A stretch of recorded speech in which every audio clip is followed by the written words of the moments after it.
সন্তানের মৃত্যুতে বাবা বলে ইন্না লিল্লাহি ওয়া ইন্না ইলাইহি রাজিউন, মেয়ের মৃত্যুতে মা বলে ইন্না লিল্লাহি ওয়া ইন্না ইলাইহি রাজিউন, দাদার মৃত্যুতে নাতি বলে ইন্না লিল্লাহি ওয়া ইন্না ইলাইহি রাজিউন। এবার বলতে বলতে হঠাৎ করে একজন বান্দা ভাবনায় পড়ে গেল, এতগুলা দোয়া থাকতে এটাই কেন পড়তে হয়, এতগুলা আয়াত থাকতে এটাই কেন পড়তে হয়। ভাবনায় যখন শুরু গেল, সে যখন ভাবনার জগতে গভীরভাবে ডুব দিল, তখন সে এমন জ্ঞানের সন্ধান পেল, তার জীবনটাই পাল্টাই দিল। সেটা কি? বাবার মৃত্যুতে সন্তান ব্যতীত হওয়া, এটাই তো স্বাভাবিক। সন্তানের মৃত্যুতে বাবার কান্না করা, এটাই তো স্বাভাবিক। কিন্তু বলছে কি ইন্না লিল্লাহি, নিশ্চয় মারা যাওয়া বাবাটা আমার নয়, আমার আল্লাহর, আমার আল্লাহর, আমার আল্লাহর। সুবহানাল্লাহ বলেন না? আমার আল্লাহর, আমার হলে আমি কান্না করব।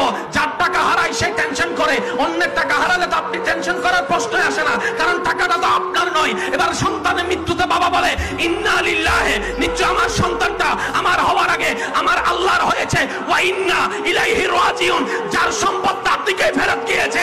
আমার